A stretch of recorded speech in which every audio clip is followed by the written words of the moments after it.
വളരെ പെട്ടെന്ന് മൂന്നാറിൽ നിന്നും വൈക്കത്തേക്ക് പോകേണ്ടതായി വന്നപ്പോൾ ഇങ്ങനെ ഒരു ക്രമീകരണം ചെയ്തതാണ്. അപ്പോൾ ആ കാര്യം ഏറ്റെടുക്കാൻ ഞാൻ നിർബന്ധിതനാണ്. നാളെ അദ്ദേഹം ക്ലാസ് എടുക്കുന്നതുമാണ്. ഇന്ന് ക്ലാസ്സിൽ ജോയിൻ ചെയ്തിട്ടുള്ള എല്ലാവർക്കും എൻ്റെ സ്നേഹവന്ദനം അറിയിക്കും. കഴിഞ്ഞ ദിവസം പഠിച്ചു നിർത്തിയത് നിങ്ങൾക്ക് ഓർമ്മയുണ്ട് എന്ന് ഞാൻ കരുതുന്നു. ക്രിസ്തുവിനെ കുറിച്ചും കള്ളപ്രവാചകനെ കുറിച്ചുമാണ് നമ്മൾ കഴിഞ്ഞ ക്ലാസ്സിൽ പഠിച്ചു നിർത്തിയത്. മഹാപീഡനകാലം എന്ന കാലത്തെ സംബന്ധിച്ച് നമ്മൾ നേരത്തെ തന്നെ പഠനവിധേയമാക്കി. അതെന്തുകൊണ്ടാണ് എന്ന കാര്യവും പറഞ്ഞു. മഹാപീഡനകാലം എന്ന് പറയുന്നത് ലോക ജനതയ്ക്ക് ശിക്ഷയ്ക്കുള്ളതും യഹൂദന്റെ ശുദ്ധീകരണത്തിനുമുള്ള കാലമാണ്. സഭ ആ കാലത്ത് ഈ ഭൂമിയിലില്ല എന്നതാണ് പരമാർത്ഥമായ കാര്യം. ആധുനിക കാലത്ത്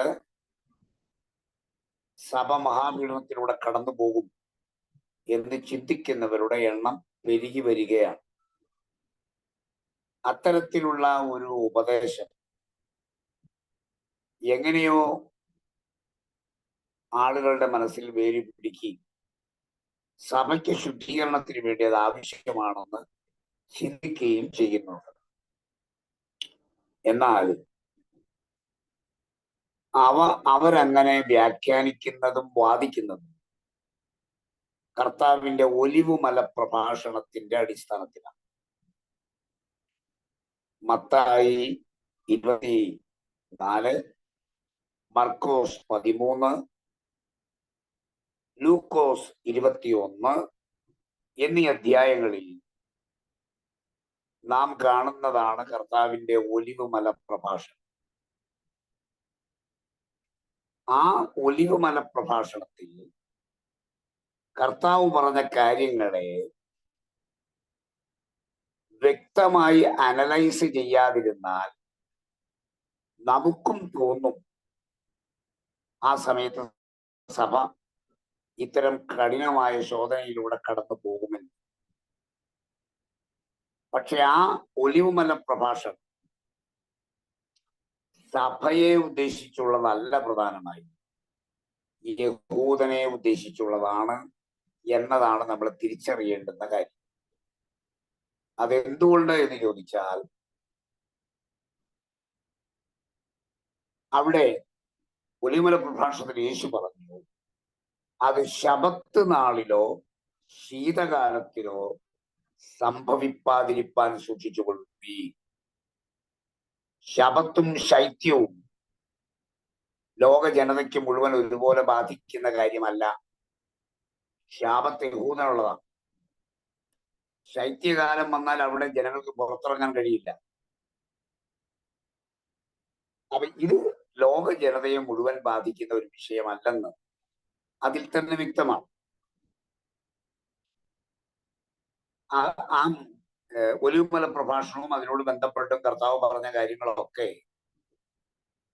യഹൂദനെ മാത്രം ബാധിക്കുന്ന കാര്യങ്ങളാണെന്ന് സുസൂക്ഷ്മമായി പഠിച്ചാൽ നമുക്ക് മനസ്സിലാക്കാം. അതിലൊരു ഉദാഹരണമാണ് 10 കന്യകമാരുടെ ഉപമ എന്ന് പറയുന്നത്. 10 കന്യകമാരുടെ ഉപമ നമ്മൾ ചില നാളുകളായി പരമ്പരാഗതമായി സഭയ്ക്കുള്ളതാണ് എന്ന നിലയിൽ വ്യാഖ്യാനിച്ച് പോരാറുണ്ട്.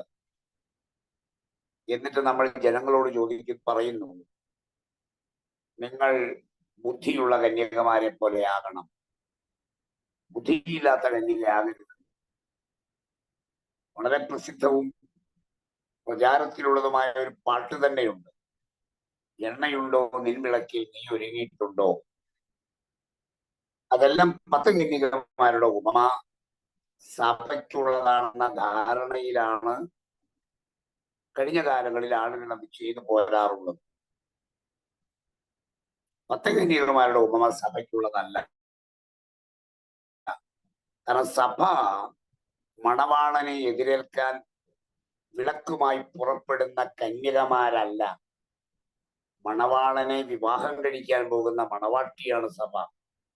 എതിരേൽക്കുന്ന കന്യകമാർ യഹൂദന്മാർ മാത്രമാണ്.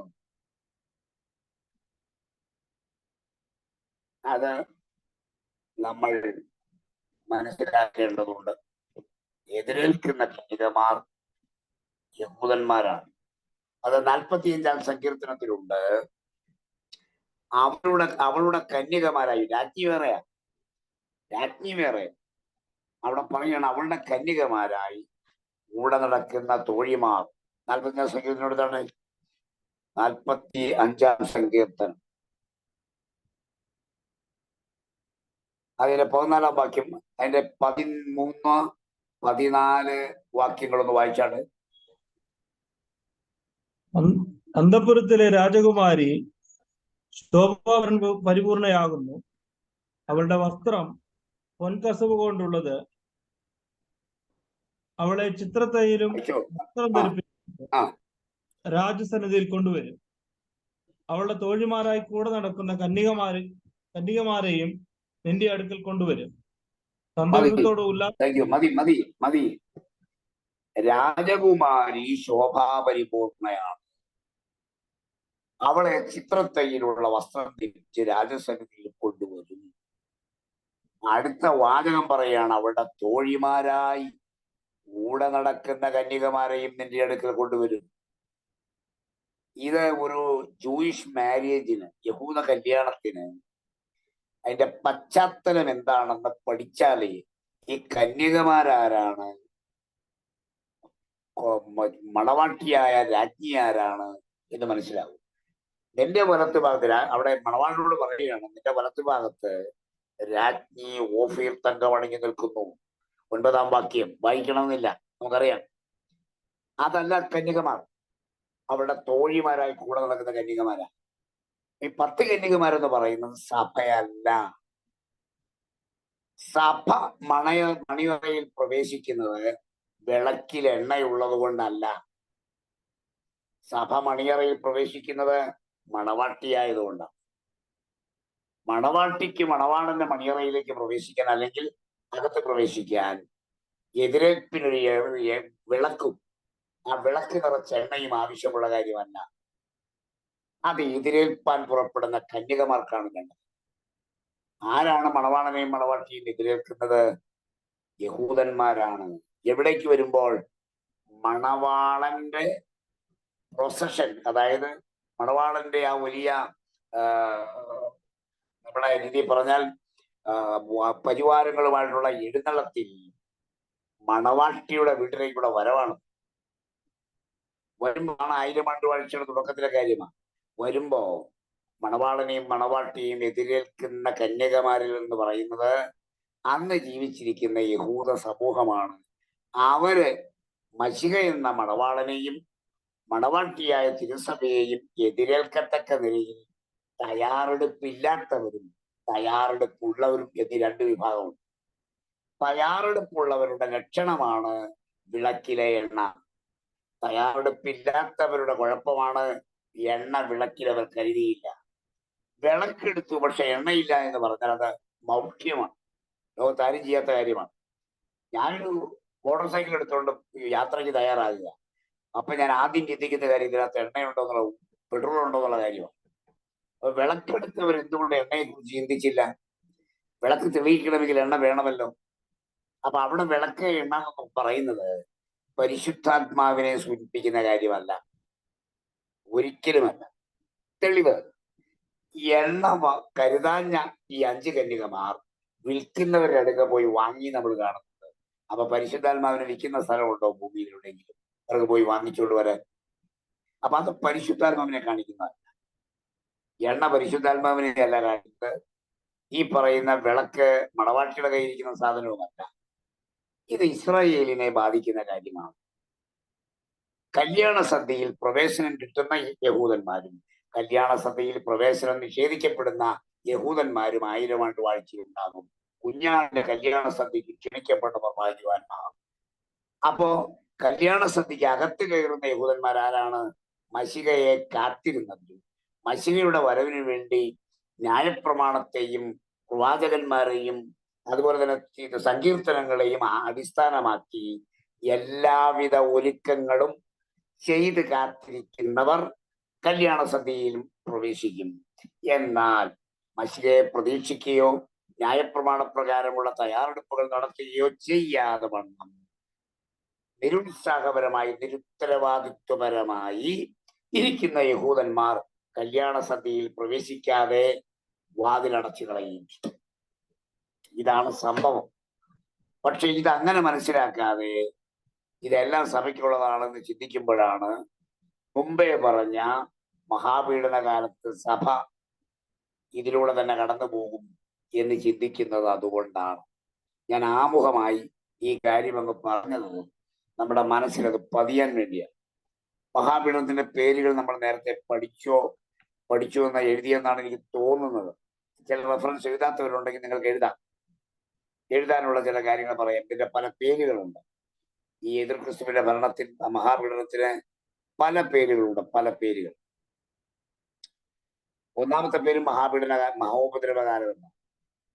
അതാണ് ഒരു വലിയ കഷ്ടകാലം, മഹാപീഡനകാലം. മത്തായി 24:21, മത്തായി 24:21-22,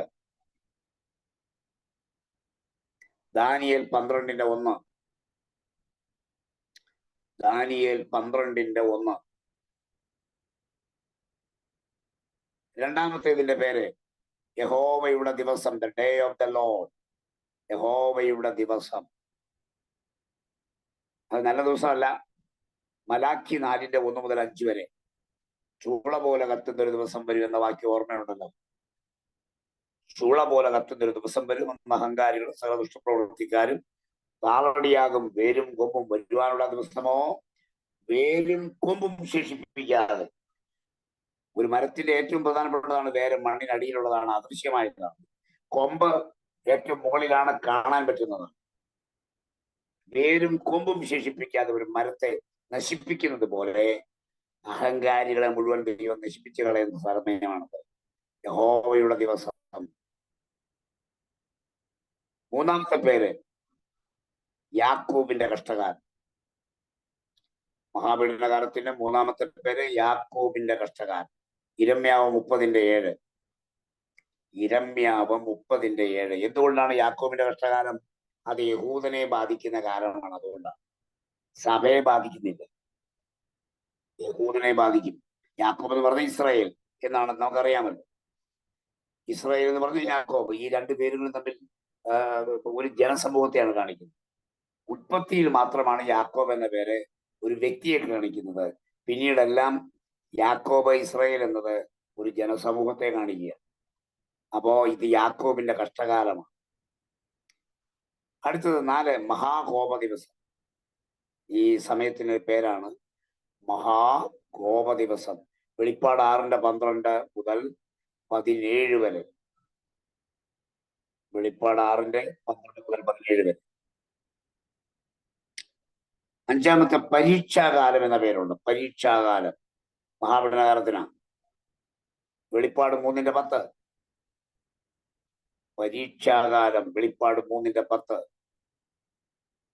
പ്രതികാരകാലം, ആറാമത്തേത് പ്രതികാരകാലം, ലൂക്കോസ് 21:22. ലൂക്കോസ് 21:22. ഏഴാമത്തെ പേര് ന്യായവിധിയുടെ നാഴിക. ഇതിനെ വിളിക്കുന്ന മറ്റൊരു പേരാണ് ന്യായവിധിയുടെ നാഴിക, ദ ഹവർ ഓഫ് ജഡ്ജ്മെന്റ്. വെളിപ്പാട് 14:7.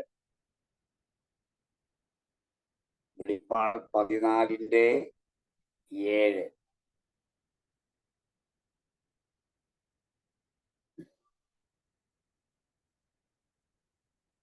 നമ്മൾ നേരത്തെ പറഞ്ഞിട്ടുള്ളതാണെങ്കിൽ ഞാൻ ഒന്നുകൂടെ സ്ട്രെസ് ചെയ്യുന്നു. മഹാപീഡനത്തിന്റെ പിമ്പിൽ ദൈവമാണ്, ആന്റി ക്രൈസ്റ്റ് അല്ല. ഓരോരുത്തരും മനസ്സിലാക്കിയിരിക്കുന്ന കാര്യമാണ്. മഹാപീഡനത്തിന്റെ പിമ്പിൽ ആരുടെ കൈകൾ? ദൈവത്തിന്റെ കൈകളാണ്. ദൈവമാണത് വരുത്തുന്നത്, ആന്റിക്രൈസ്റ്റ് അല്ല. ഇത് ദൈവത്തിന്റെ ഭൂമിമേലുള്ള ശിക്ഷാകാലം.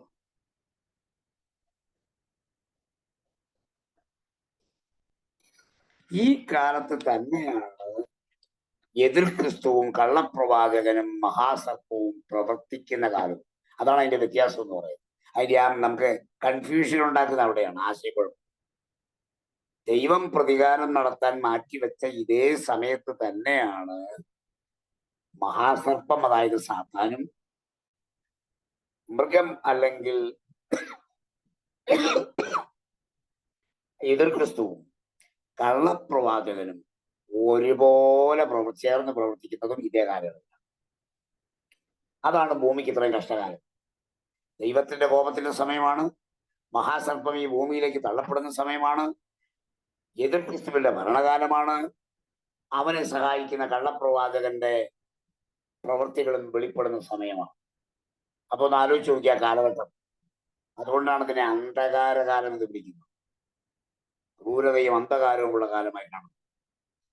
അതുകൊണ്ടാണ് ഈ കാലയളവിനെ ഇപ്പോഴാകുന്നു രക്ഷാദിവസം, ഇപ്പോഴാകുന്നു സുപ്രസാദകാലം. അടുത്ത യേശുവിന്റെ വാക്ക്, വേറൊരു വാക്ക് യേശു പറഞ്ഞു, ആർക്കും പ്രവർത്തിച്ചുകൂടാത്ത രാത്രി വരും. സ്വയരക്ഷയ്ക്കായി എന്തെങ്കിലും ആർക്കെങ്കിലും ചെയ്യാൻ പറ്റാത്ത കൂരിരുട്ടിന്റെ നാളത്. അതുകൊണ്ടാണ് കർത്താവ് പറഞ്ഞേ, ആർക്കും പ്രവർത്തിച്ചുകൂടാത്ത രാത്രി വരുന്നു. പകലുള്ളിടത്തോളം അയച്ചവന്റെ പ്രവൃത്തി ചെയ്യുക.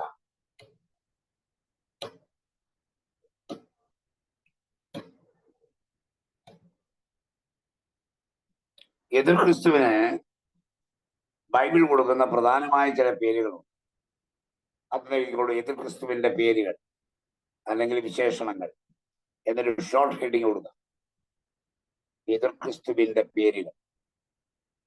ഒന്ന് എതിർ ക്രിസ്തു തന്നെയാണ്. 1 യോഹന്നാൻ 2:18,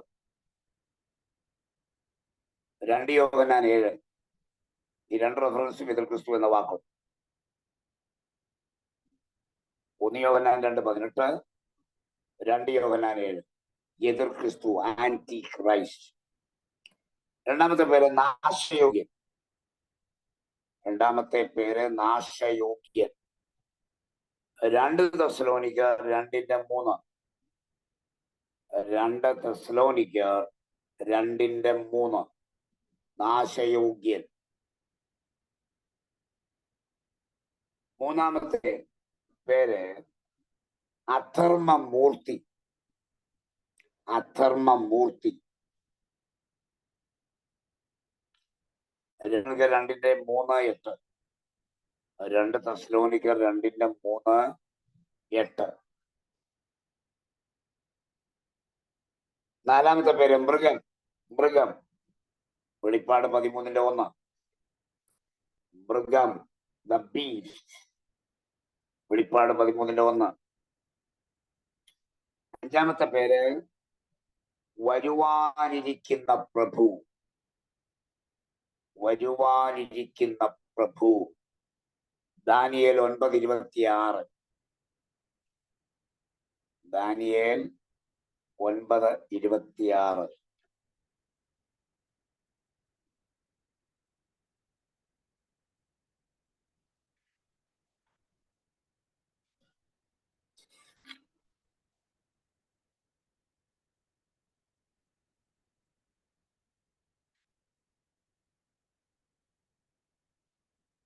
അത്രയുമാണ് എതിർ ക്രിസ്തുവിനെ സംബന്ധിച്ച് പറയുന്ന പേരുകൾ.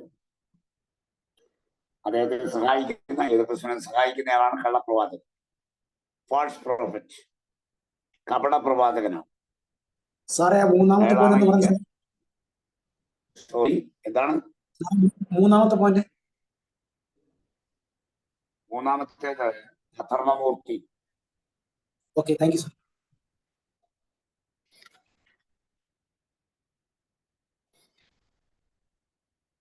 3 പേരാണ് മഹാപീഡന കാലത്ത് പ്രവർത്തന നിരതരാകുന്നത്. ഒന്ന് മഹാസർപ്പം, അതായത് പിശാച്. 2 എതിർ ക്രിസ്തു, 3 കള്ളപ്രവാചകൻ. ഇവർ 3 പേരും കൂടെ ചേർന്നാണ്. ഇങ്ങനെ പറയാറുണ്ട്, സാത്താന്യ തൃത്വം. ദൈവം തൃത്വത്തിലാണല്ലോ, പിതാവും പുത്രനും പരിശുദ്ധാത്മാവുമാണല്ലോ. ഇതുപോലെ തന്നെയാണ് സാത്താന്റെ ഡ്യൂപ്ലിക്കേറ്റ്. മൃഗം, കള്ളപ്രവാചകൻ, മഹാസർപ്പം, 3 പേരും കൂടെ. ഇവര് 3 പേരും ഒന്നിച്ചുകൂടിയാണ് ജനങ്ങളെ കൂട്ടുന്നതും അത്ഭുതം ചെയ്യുന്നതും അടയാളങ്ങൾ ചെയ്യുന്നതും പ്രവർത്തിക്കുന്നതും എല്ലാം ഇവർ 3 പേരും കൂടെ ഒരുമിച്ച് ചേർന്നാണ്. അതുകൊണ്ട് എന്ത് ചെയ്യുമെന്ന് ചോദിച്ചാൽ, 1000 ആണ്ട് വാഴ്ച തുടങ്ങുന്നതിന് മുമ്പ് മൃഗത്തെയും കള്ളപ്രവാചകരെയും ഗന്ധകത്തി തടാകത്തിൽ തള്ളും. മഹാസർപ്പത്തെ പിടിച്ച് 1000 കൊല്ലം ചങ്ങലയ്ക്ക് പിടിക്കും. ഇവര് 3 പേരും ഇല്ലാത്തൊരു കാലമാണ് പിന്നീട് വരുന്ന 1000 ആണ്ട് വാഴ്ച. സാത്താനെ 1000 കൊല്ലത്തേക്ക് ചങ്ങലയ്ക്കിടും, മൃഗത്തെയും കള്ളപ്രവാചകനെയും ഗന്ധകത്തിൽ പോയി തള്ളും. അപ്പൊ ശരിക്കും 1000 ആണ്ട് വാഴ്ച എന്ന് പറഞ്ഞാൽ പിശാച് ഫ്രീ സോണാണ് ഈ ഭൂമി. അതുകൊണ്ട് ഭരണം സുഖമാണ്, മനുഷ്യന് ജീവിതം സുഖമാണ്, പ്രകൃതിക്ക് സുഖമാണ്, എല്ലാം വളരെ ഡിഫറൻ്റ് ആയൊരു സാഹചര്യത്തിലേക്കാണ് നമ്മൾ വരാൻ പോകുന്നത്.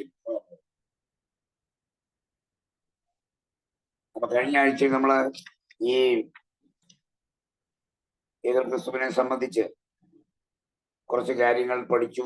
ആരാണ് എതിർ ക്രിസ്തു, ഇവൻ എവിടെ നിന്നാണ് വരിക, ആരൊക്കെയാണ് ഇതിന്റെ പിമ്പിലുള്ളത്, ഇങ്ങനെയുള്ള കുറെ കാര്യങ്ങൾ കഴിഞ്ഞ ക്ലാസ്സിൽ നമ്മൾ പഠിച്ചു. അവരെഴുന്നേറ്റ് അല്ലെങ്കിൽ വരാനുള്ള സമയം സമാഗതമായി എന്നുള്ളത് പരമാർത്ഥമാണ്. അതിനുള്ള ലക്ഷണങ്ങളാണ് ഇന്ന് ഭൂമിയിലെല്ലാം നിറവേറിക്കൊണ്ടിരിക്കുന്ന പല കാര്യങ്ങളും. മനുഷ്യനെ കൺട്രോൾ ചെയ്യാൻ കഴിയുന്ന ഇത്രയും ടെക്നോളജിക്കൽ വളർച്ചയിലൂടെ ഒരു മനുഷ്യനെ നിയന്ത്രിക്കാൻ, അവന്റെ ചിന്തകളെ പിടിച്ചെടുക്കാൻ ഒക്കെ കഴിയുന്ന ഒരു കാലം വേറെ ഉണ്ടായിട്ടില്ല. നാളെ സംഭവിക്കാൻ പോകുന്ന നമ്മുടെ പണം നമ്മൾ എന്തിനു വിനിയോഗിക്കണമെന്ന് നേരത്തെ പ്ലാൻ ചെയ്ത് അതിന് മാത്രമേ വിനിയോഗിക്കാവുന്ന ഒരു സാഹചര്യം വരാൻ പോകും. നമ്മുടെ പണം ഇപ്പൊ നമുക്ക് എന്തിനും വിനിയോഗിക്കാം, നമ്മുടെ ഇഷ്ടാനുസരണം വിനിയോഗിക്കാം. നാളെ നമ്മുടെ പണം നമുക്ക് ഡിജിറ്റൽ മണി ഉണ്ടായിരിക്കുള്ളൂ. അത് എന്തിനു വിനിയോഗിക്കണമെന്ന് പ്ലാൻഡ് ആയിട്ടാണ് നമ്മുടെ കയ്യിൽ ഉണ്ടാകാൻ പോകുന്നത്. അല്ലാത്തൊരു കാര്യത്തിലാണ് ചെലവഴിക്കാൻ ഒക്കില്ല, പാസ്സായി കിട്ടുകയല്ല. അത്തരത്തിലുമൊക്കെ വലിയ ടെക്നോളജിയുടെ ചങ്ങലകൾ മനുഷ്യന്റെ കൈകളിലേക്ക് വന്ന് വീഴാൻ പോവുകയാണ്.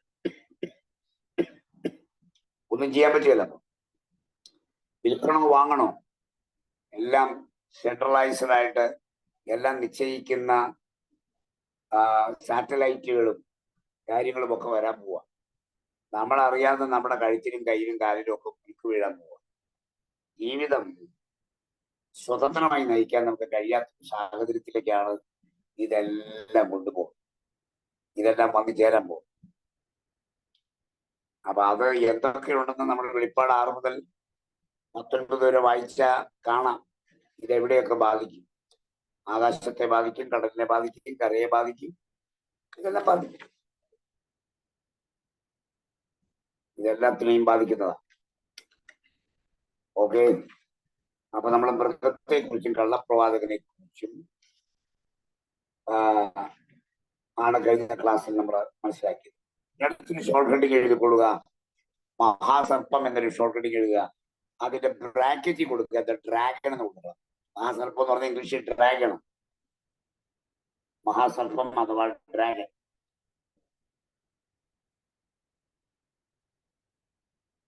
ഞാൻ പറഞ്ഞു കഴിഞ്ഞു ആരാണ് മഹാസർപ്പം. സാത്താനാണ്, ലൂസിഫർ. ഇതെല്ലാം ഒരാളാണ് കേട്ടോ. ലൂസിഫർ എന്ന് പറഞ്ഞാലും സാത്താൻ എന്ന് പറഞ്ഞാലും പിശാച് എന്ന് പറഞ്ഞാലും എല്ലാം ഒരാളാണ്. ഇത് പലരല്ല. അങ്ങനെ പഠിപ്പിക്കുന്നവരുണ്ട്. സാത്താൻ വേറെയാണ് എന്നൊക്കെ ചിന്തിക്കുന്നവരുണ്ട്.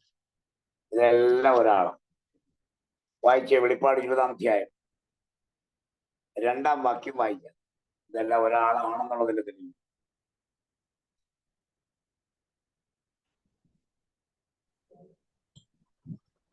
അവൻ പിശാചും സാത്താനും എന്നുള്ള പഴയ പാമ്പായ മഹാസർപ്പത്തെ പിടിച്ച് 1000 ആണ്ടേക്ക് ചങ്ങലയിട്ടു. എത്ര പേരാ നോക്കി? പിശാച്, സാത്താൻ, പഴയ പാമ്പ്, മഹാസർപ്പം. ഈ 4 പേര് ഒരാളെ എണ്ണി. നാല് പേരല്ല. ബൈബിൾ പിശാചിന് കൊടുക്കുന്ന പേരും മഹാസർപ്പം എന്ന്. പ്രധാനമായി സാത്താൻ, പിശാച്, ഇതെല്ലാം ഒരാളുടെ പേരാണ്. ഒരാളെന്ന് പറഞ്ഞാൽ ഒരൊറ്റ വ്യക്തിത്വത്തിന്റെ പേരാണ്. ഈ സാത്താനെ ബന്ധിക്കാൻ ഒരു ദൂതം മതി. ഒരു ദൂതം മതി. ദൂതനേക്കാൾ ശക്തരാണ് നമ്മൾ. ദൂതനേക്കാൾ ശക്തരാണ് നമ്മൾ. നമ്മൾ ചെറുതും ദൂതം വലുതുമല്ല. നമ്മളാണ് വലുത്. അധികാരം കൊണ്ടും സ്ഥാനം കൊണ്ടും. അധികാരം കൊണ്ടും സ്ഥാനം കൊണ്ടും നമ്മളാണ് വലുത്. ദൂതൻ ഒരുപക്ഷെ യുദ്ധത്തിന് നമ്മളെക്കാൾ കരുത്ത് കാണും. ആ കരുത്ത് നമ്മുടെ സ്ഥാനത്തെക്കാളും അധികാരത്തെക്കാളും വലുതല്ല. നരേന്ദ്രമോദിക്ക് സംരക്ഷണം കൊടുക്കുന്ന അദ്ദേഹത്തിന്റെ സെക്യൂരിറ്റി ഫോഴ്സിലെ ഉദ്യോഗസ്ഥന് മോദിയേക്കാൾ ആരോഗ്യവാനും യൗവനക്കാരനുമായിരിക്കും. കയ്യിൽ AK-47 കാണും. പക്ഷെ മോദിയാണ് അധികാരമുള്ളയാൾ, മോദിയാണ് വലിയ എന്ന് പറഞ്ഞതുപോലെയാണ്. ദൂതന്മാർ ശക്തന്മാരുണ്ട്, ശക്തിയേറിയ ദൂതന്മാരുണ്ട്. പക്ഷേ രക്ഷിക്കപ്പെട്ട ദൈവവേദനാണ് അവനേക്കാൾ വലുത്. കാരണം അധികാരം കൊണ്ടും സ്ഥാനം കൊണ്ടും. സകല ദൂതന്മാരും രക്ഷ പ്രാപിപ്പാനുള്ളവരുടെ സേവകാത്മാക്കൾ മാത്രമാണ്. അങ്ങനെയാണ് എബ്രായലേഖനത്തിൽ കാണുന്നത്. ദൂതന്മാരെല്ലാം രക്ഷ പ്രാപിപ്പാനുള്ളവരുടെ സേവകാത്മാക്കളാണ്. അവർക്ക് കരുത്തുണ്ടായേക്കാൻ നമ്മളെക്കാൾ, പക്ഷെ അധികാരമില്ല അവർ. അവർ കരുത്തന്മാരും ശക്തന്മാരും ആയേക്കാൻ നമ്മളെക്കാൾ, പക്ഷേ നമ്മുടെ സ്ഥാനം അവർക്കില്ല. സ്ഥാനം കൊണ്ടും അധികാരം കൊണ്ടും നമ്മളാണ് വലുത്, ദൂതന്മാരല്ല. അതുപോലെ തന്നെ സാത്താനുമല്ല, ഒന്നുമല്ല.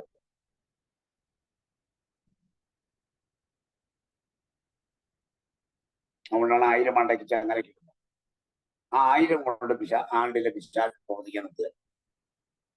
ആ 1000 ആണ്ട് ഈ ലോകമടക്കി വയ്ക്കുന്നത് നമ്മുടെ മശിഹാ തമ്പുരാനാണ്. കൂടെ അവന്റെ വിശുദ്ധന്മാര്. ആ കാലത്ത് പിശാചിനൊന്നും ചെയ്യാൻ ഒക്കുക. ഇന്ന് പ്രവർത്തിക്കുന്ന പോലെ പ്രവർത്തിക്കാൻ ഒക്കുക. മതങ്ങൾ ശക്തിയില്ലാതാവും, അമ്പലങ്ങൾ പള്ളികളെല്ലാം ശക്തിയില്ലാതാവും, വിഗ്രഹങ്ങളെ മനുഷ്യൻ വലിച്ചെറിയും, രണ്ടാം വയ്ക്കും. ആ കാലത്തെ കുറിച്ച് കൗതുകകരമായ ഒരു കാര്യം യെശയ്യാവ് പറയുന്നുണ്ട്. യെശയ്യാവ് പറയുന്ന ഭാഗം നമ്മൾ കേൾക്കുമ്പോൾ അറിയാം 1000 ആണ്ട് വാഴ്ചയുടെ ഗുണം എന്താണെന്ന്. യെശയ്യാ പ്രവാചകന്റെ പുസ്തകം.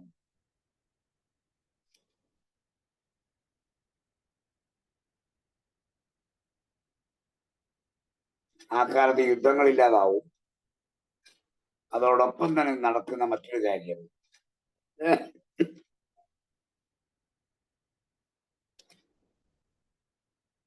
ഞാൻ പറയാൻ നേരം വായിച്ചാൽ മതി, ഞാൻ എടുത്തോട്ടെ.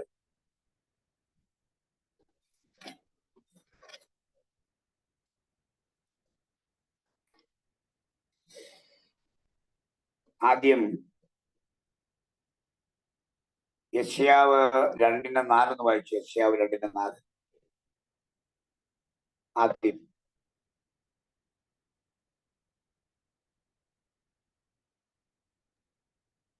അവർ ജാതികളുടെ ഇടയിൽ ന്യായം വിധിക്കുകയും ബഹുവംശങ്ങൾക്ക് വിധി കൽപ്പിക്കുകയും ചെയ്യും.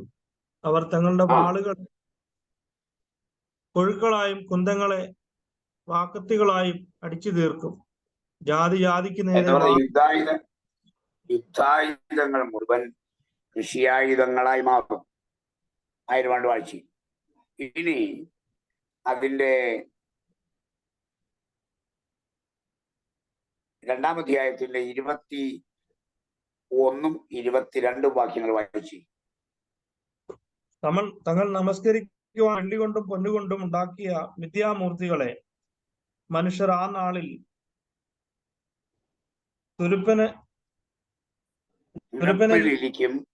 തുരുപ്പനലിക്കും ധരിച്ച് മരിച്ചു എറിഞ്ഞു കളയും. മൂക്കിൽ അപ്പൊ ശ്വാസം മനുഷ്യൻ ഇന്നലെ വരെ അമ്പലത്തിനകത്തും അവരുടെ ദൈവാലയത്തിനകത്തും വെച്ച് പൂജിച്ച വെള്ളി കൊണ്ട് സ്വർണം കൊണ്ട് നിർമ്മിച്ച വിഗ്രഹങ്ങളെ ഇളക്കി പറിച്ച് ഊരി തുലപ്പനിലേക്ക് വലിച്ചെറിഞ്ഞു കൊടുക്കുമെന്ന് എലിയോട് പറയും കൊണ്ടുപോകാൻ. നീ ഒന്നും വേണ്ട. ഇന്നിപ്പോ പൂജിക്കുക. ഇന്നിപ്പോ അതിനു മുമ്പ് പൂജാദ്രവ്യങ്ങൾ അർപ്പിക്കുന്നു, പൂജിക്കുന്നു. നമ്മുടെ മലയാളത്തിന്റെ ഒരു നടൻ പറഞ്ഞു കേട്ടില്ലേ, എനിക്ക് അടുത്ത ജന്മത്തിലെങ്കിലും ബ്രാഹ്മണനായി ജനിച്ച് ഒരു വിഗ്രഹത്തെ പോയി എനിക്ക് പൂജിക്കാം. 1000 ആണ്ട് വാഴ്ച ഇതെല്ലാം കമ്പിപ്പാര കൊണ്ട് കുത്തി ഇളക്കി റോഡിലും വഴിയിലും ഒക്കെ വലിച്ചെറിഞ്ഞു കളയും. ആർക്കും വേണ്ട. ഒറ്റ വിഗ്രഹമില്ല 1000 ആണ്ട് വാഴ്ച. ഒറ്റ വിഗ്രഹം മുഴുവൻ ഇളകി കളയും. കാരണം മതമില്ല, വിഗ്രഹമില്ല, ഇതൊന്നും ശക്തിയില്ലാതായി. കാരണം എന്നാന്നറിയാമോ, ഇതിന്റെ എല്ലാം പിമ്പി പ്രവർത്തിച്ചുകൊണ്ടിരുന്ന സാത്താൻ എന്ന ഇതിന്റെ തലവനെ 1000 ആണ്ട് വാഴ്ചയ്ക്ക് ചങ്ങല കെട്ടിയിരിക്കുക. അപ്പൊ അവന്റെ ഏജന്റന്മാരും തോറ്റു. ഗോലിയാത്ത് വീണ പിന്നെ ഫെലിസ്തീൻ ഇല്ലല്ലോ. ഗോലിയാത്തായ സാത്താനെ പിടിച്ച് 1000 കൊല്ലത്തേക്ക് ചങ്ങലക്കിട്ടാൽ അവന്റെ കുട്ടിപ്പിശാചെല്ലാം തോറ്റു ഭിന്നം പാടി. അമ്പലങ്ങളിലും പള്ളികളിലും മോസ്കുകളിലും അവിടെ ഇവിടങ്ങളിൽ ഇരുന്നുകൊണ്ട് ശക്തിയുണ്ട് എന്ന നിലയിൽ പ്രവർത്തിച്ചുകൊണ്ടിരുന്ന ദുരാത്മാക്കൾ, അശുദ്ധാത്മാക്കളെല്ലാം അവൻ വിട്ടുപോയി കഴിയുമ്പോൾ ഇതിന് ശക്തിയില്ല. പോയി വിളിക്കുന്നവർക്ക് പറയാം ഇതിന് ശക്തിയില്ലെന്ന്. അപ്പോഴാ കട്ടപ്പാര ഉപയോഗിച്ച് കുത്തി ഇളകി വലിച്ചു കയറി കൊടുക്കുന്നത്. ഇപ്പൊ നമ്മൾ ശാസിച്ച് നമ്മുടെ വെപ്പുവല് തെറിച്ചു പോവുക. അതൊന്നും വേണ്ട. യേശുവിന്റെ ഭരണം തുടങ്ങുമ്പോൾ ഇതൊക്കെ കുത്തിപ്പറിച്ചെടുത്ത് മനുഷ്യൻ നടന്നു പോകും. കേട്ടോ? ഇന്നിപ്പോ ഇളക്കാൻ നമ്മൾ ഇളക്കിപ്പറിച്ച് കളയാമെന്ന് വിചാരിച്ചാൽ നടക്കുകയുമില്ല. കാരണം ഇപ്പൊ മുഴു ശക്തിയോടെ പ്രവർത്തിച്ചുകൊണ്ടിരിക്കുക. ഒരു ദിവസം ഇതൊക്കെ ഇളക്കിപ്പറിച്ച് കളയും. അപ്പോ അതാണ് കർത്താവിന്റെ ഭരണത്തിന്റെ കാര്യം എന്ന് പറയുന്നത്. ഓക്കെ, അപ്പൊ നമ്മൾ ഇന്ന് പഠിച്ച കാര്യങ്ങളൊന്ന് ഓടിച്ച് ഒന്ന് നോക്കിയിട്ട് എന്തെങ്കിലും കാര്യം നിങ്ങൾക്ക് എഴുതാൻ വിട്ടുപോയിട്ടുണ്ടെങ്കിൽ അത് ചോദിച്ചാൽ ഇപ്പൊ പറഞ്ഞു തരാം. എന്തെങ്കിലും കാര്യം എഴുതാൻ വിട്ടുപോയെങ്കിൽ, ഏതെങ്കിലും കാര്യങ്ങൾ വിശദീകരിക്കണമെങ്കിൽ അതും നിങ്ങൾക്ക് വേഗത്തിൽ ചോദിക്കാം. ആ കാര്യവും വിശദമാക്കാൻ ശ്രമിക്കാം. കേട്ടോ? എഴുതാനുള്ള ആരെങ്കിലും എന്തെങ്കിലും വിട്ടുപോയെങ്കിൽ ചോദിക്കാം.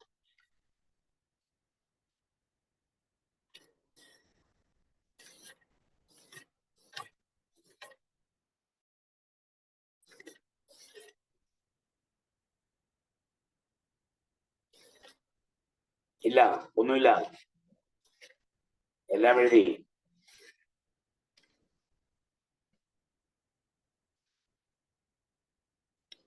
ഓക്കെ, എങ്കിൽ നമുക്ക് വൈൻഡപ്പ് ചെയ്യാം. പ്രാർത്ഥിക്കാം. നമുക്ക് നമുക്ക് പ്രാർത്ഥിക്കാം, അവസാനിപ്പിക്കാം. Thank you so much. അനുഗ്രഹിക്കപ്പെട്ട ഒരു ക്ലാസ്സൂടെ നമുക്ക് ലഭിക്കാൻ കർത്താവ് സഹായിച്ചു. നമുക്ക് പ്രാർത്ഥിച്ച് പിരിയാം. സായി സാർ തന്നെ പ്രാർത്ഥിച്ച് ആശീർവാദം പറഞ്ഞു. സാർ, ഞങ്ങളുടെ ദൈവമേ, സ്വർഗ്ഗസ്ഥ പിതാവേ, ഈ അനുഗ്രഹീതമായ നല്ല രാത്രിക്കായി സ്തോത്രം. ഞങ്ങൾ അല്പസമയം തിരുവചനത്തിന്റെ മുമ്പിൽ ഇരിപ്പാൻ ഞങ്ങൾക്ക് ഭാഗ്യം തന്നല്ലോ. ഗ്രഹിപ്പാൻ പ്രിയപ്പെട്ടവരുടെ മനസ്സിനെ അവിടുന്ന് ഒരുക്കണമേ. ദൈവമായ കർത്താവിന്റെ കരങ്ങളിൽ ഏൽപ്പിക്കുന്ന നമ്മുടെ വരവേറ്റവും അടുത്തിരിക്കുന്നു. എല്ലാം ഞങ്ങൾ പഠിക്കുമ്പോഴും ഞങ്ങളുടെ മനസ്സാക്ഷിയിൽ കർത്താവിന്റെ നാൾ അടുത്തിരിക്കുന്നു, വരവടുത്തിരിക്കുന്നു എന്നുള്ള ഉത്തമ ബോധ്യം അവിടുന്ന് ഉറപ്പിക്കണമേ. കർത്താവ്, പ്രത്യാശ വർദ്ധിപ്പിക്കണമേ. ഞങ്ങളുടെ വിശുദ്ധി വർദ്ധിപ്പിക്കണമേ. ജാഗ്രതയോടെ ഉണരുവാനിടയാക്കണം. മഹത്വം അങ്ങേക്ക് അർപ്പിക്കുന്നു. ക്രിസ്തുയേശുവിന്റെ നാമത്തിൽ തന്നെ. നമ്മുടെ കർത്താവായ യേശു ക്രിസ്തുവിന്റെ കൃപയും പിതാവായ ദൈവത്തിന്റെ സ്നേഹവും പരിശുദ്ധാത്മാവിന്റെ സംസർഗവും കാവലും എല്ലാവരുടെ മേലും ഇന്നും എന്നേക്കും ഉണ്ടായിരിക്കുമാറാകട്ടെ. ആമേൻ, ആമേൻ, ആമേൻ. Okay, God bless you. എല്ലാവരെയും പ്രാർത്ഥനയിൽ എല്ലാവരും അന്യോന്യം ഓർക്കുക, ഓർത്ത് പ്രാർത്ഥിക്കുക. ദൈവം നമ്മളെ സഹായിക്കട്ടെ. കർത്താവ് നമ്മെ അനുഗ്രഹിക്കണം. കേരളത്തിലുള്ള സഹോദരങ്ങളോട് ആരെങ്കിലും പെരുമ്പാവൂര് അമ്പലമുകൾ എന്ന് പറയുന്ന സ്ഥലത്ത് ആരെങ്കിലും ഉണ്ടെങ്കിൽ നിങ്ങൾക്ക് ആർക്കെങ്കിലും പോൾ സാറിന്റെ ഭവനത്തിൽ കടന്നു പോകാൻ താല്പര്യമുള്ളവർ ആരെങ്കിലും ഉണ്ടെങ്കിൽ അഡ്മിനുമായിട്ട് ബന്ധപ്പെടണം. ആരെങ്കിലും നാളത്തെ ഫ്യൂണറൽ സർവീസിൽ പങ്കെടുക്കാൻ താല്പര്യമുള്ളവർ ആരെങ്കിലും ഉണ്ടെങ്കിൽ നിങ്ങൾ അഡ്മിനുമായിട്ട് ബന്ധപ്പെടണം എന്ന് അറിയിക്കുക. കർത്താവ് നിങ്ങളെല്ലാവരെയും അനുഗ്രഹിക്കട്ടെ. നാളെ ക്ലാസ് കാണുന്നവരെ കർത്താവ് നമ്മെ എല്ലാവരെയും സഹായിക്കട്ടെ. Thank you so much.